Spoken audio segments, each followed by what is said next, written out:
Hi, this is Dennis with Second Chance Tackle. I'm going to answer another viewer's question, hopefully. I have a Daiwa GS 30. This one's in kind of tough shape. It's missing the little bump guard. It's missing the little wrap here, but it should be able to do because it does have an anti-reverse function. And I got a question in on the GS 10.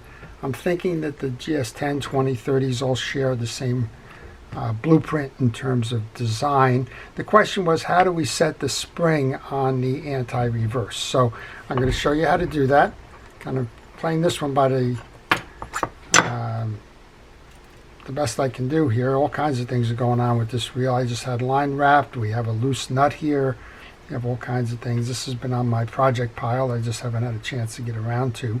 But the question is, how do I set the spring on the anti-reverse? And we should be able to do that. This is a viewer's question, and I thought I would try to help the viewer out by doing the video as it's easier. I just tried turning the handle. It didn't move. There's a lot of times you want to check under a cap that's not moving to make sure that you don't have the screw that's holding it in if you're going to try and turn it reverse as a screw and handle. So check first. In this case, we do have a screw on the back side of this reel that needs to be removed in order to remove that handle. I'm going to do this as a full take apart, so if you happen to have a GS 30 and you're trying to service it, well, you'll see how to take that apart. We'll talk about the service points, even though I won't be servicing the reel today. I'll take it all apart, and then we'll get to that anti-reverse spring. We'll show you how that sets. I do take the pieces and parts and put them into a parts tray. And while I take those exterior parts off, I'd like to thank our first responders and essential personnel for all of their efforts in keeping us safe and healthy during this pandemic. Your efforts truly are appreciated. I thank you for all of your hard work and dedication to task. All right, so we're going to take the 3 screws out that hold the side plate in now. This is a nice reel. I just finished working on an SS 5000, another one of these Daiwa hard-cased reels. Beautiful reels. They're pretty desirable still in terms of having stood the test of time. And in this case, this one's kind of had a tough life. But if I can find that connector for the bail plate shield here, and if I have the time, we can just clean this reel up and get it out there fishing again. That's the second. There's one more screw here, and then we'll get underneath here and we'll show the viewer how to set that spring. Okay, you should be able to remove the side plate. Next up, then, we want to remove our axle shaft. Make sure that you turn it so that it's on the down force position so that you can get access. This reel has been taken apart. It's clear. Everything is loose in here. So I don't know what they were trying to solve, but nothing is tight. Once you remove that tie-down screw, you can pull your axle shaft up. You can also see how dirty and kind of beat up this is. Remove your main gear.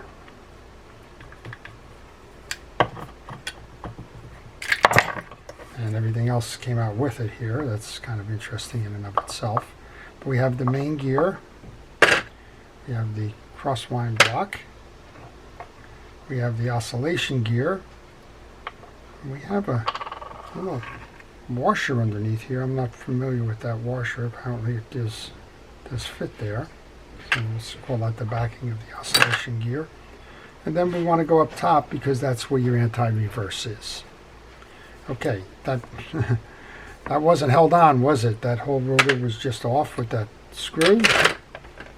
Here is the anti-reverse spring in the setup.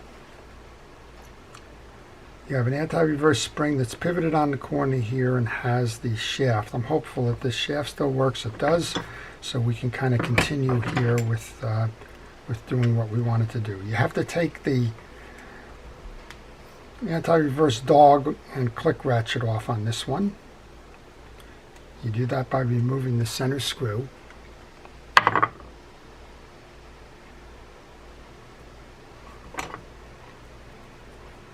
And while I'm doing this, if you're interested in this type of a video, if you like to see how reels are made, how they come together or taken apart, If you like to see how to service a reel, maybe it's just the reel you happen to own that we're doing right now, or it could be something more than that, then subscribe.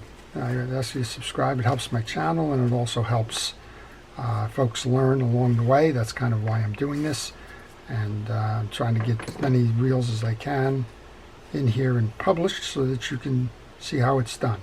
In order to set that spring, you need to take the bar that passes through the case off, and to do that you have to remove this little plastic lever or swing arm to that. Sometimes these are pretty brittle, so just be careful as you do this. They're just kind of a press fit on there. Sometimes it's just a series of bigger screwdriver blades to get it off, just like that. And then watch what's underneath here. Almost always there is a washer, and sometimes there's a collar that goes under there, like the pen reels have a collar that runs under there. I'm just going to take that off. I'm going to leave these right here because hopefully we can get that done. Once you do that, then you should be able to push up on this bar. Okay, I think you're seeing how it's going to work now, right? We're going to remove this spring just so that we can show the complete take apart and assembly of it. This is your anti-reverse spring for the reel. It has a hook and it has a tag end. The hook goes through the eye of that arm. You center it over that hole, kind of moving that arm down.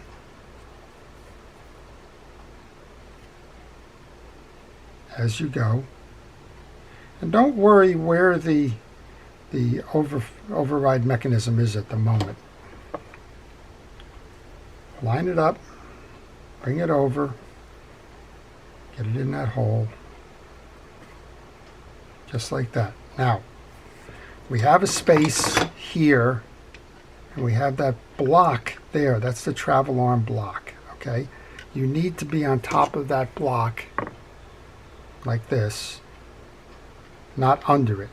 And then hand strength will usually do this. You want to turn it in a counterclockwise direction and push down, just like that. Now you've got the back end of that anti-reverse dog override sitting inside that bump. You should have the bar all the way through the case. We're going to put that washer back on. Again, this reel is not being rebuilt at the moment, so just be aware that all this crud and grease and junk and the like is just there for the moment. Put the plastic cap back on. Next up, tighten your screw down to hold that all in place. Give that a test to make sure that that spring is operational. It is. I'm flipping the lever below here. Then what you want to do is, if you've had the anti-reverse dog and the like apart, let's just clean this up a little bit. The anti-reverse dog is a forked pressure system. You seat it onto the click ratchet or the anti-reverse ratchet. That's a kind of a squared situation there. So what you want to do is line that up with the post. I'm going to put this in the off position, and then you're going to roll it so that your anti-reverse dog is over the hole that's going to accept that screw. Okay, there we go.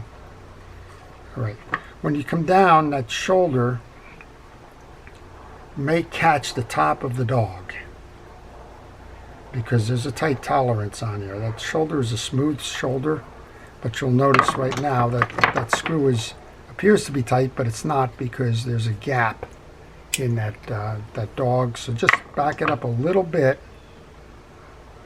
until you get it centered, and you can continue to complete turning the screw in the rest of the way. That'll set your dog. Then you can twirl the pinion gear shaft and turn it backwards to make sure that that anti-reverse is flowing properly. Then you want to just click to make sure that you have the override, which pulls that beak out of the way, and that's your override function. then come on back in the other way, and you're done. All right, so I hope that's answered the viewer's question. What we did, just to recap, we removed the anti-reverse dog and the click ratchet after removing all of the pieces so that we could get the rotor off. When we got the rotor off, we removed the dog, the click ratchet. We removed the base lever. Fortunately, this one was not stuck in place. We were able to push up on this lever, clear this bar here, and then we had the spring. The spring has got the hook on the one side, which goes through the eyelet of the anti-reverse override. The other one goes into the hole in the case. Let's see if we can bring that up nice and close now for the viewer. Goes in the hole of the case here. The other part is that little hook that goes into the arm of the override bar. We had it up top because we had it way out of position. We took the tension off of this spring, and then we were just able to turn this to the proper position, clear that little stop, and seat it by pushing it through there and through the case below here so that we could attach that lever. So that's how it's done. I hope that answers your question. I hope that's the setup on your GS10. I think it is.